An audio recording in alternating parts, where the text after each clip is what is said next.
Good morning, high school band. I realized that in the wake of UIL coming on us, we never quite learned what the march form is. And so I know we played at the end, we're playing the Thunderer, and I just want to break it down for you guys so you know kind of what to expect, how they all work and whatnot. And this is the typical American march. So first we have our A section, which is our first strain, which is the opener. It might repeat once at a different dynamic. It might add an instrument, subtract an instrument, or it might not repeat at all. And second, we have our second strain, or our B section.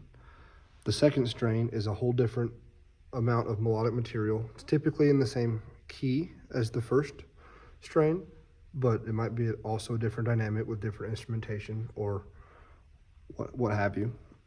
Next, we have the trio, our C section. And what's important about the trio is that you change the keys and add one flat. So if you're in B flat major, you end up in E flat major, or etc. And there are a lot of marches that break that tradition. Some add a flat and go to the minor key, and some might add just two flats. But typically, one flat is all that's added in the trio section. And then we have our D section, the third strain, or known colloquially as the dogfight. The dogfight is typically the second loudest and most aggressive part of the march.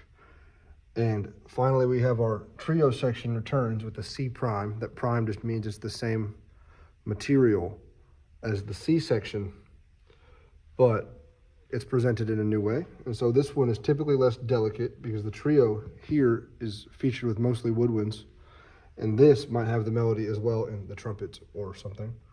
And you add a counter melody that is possibly from prior material than earlier in the piece.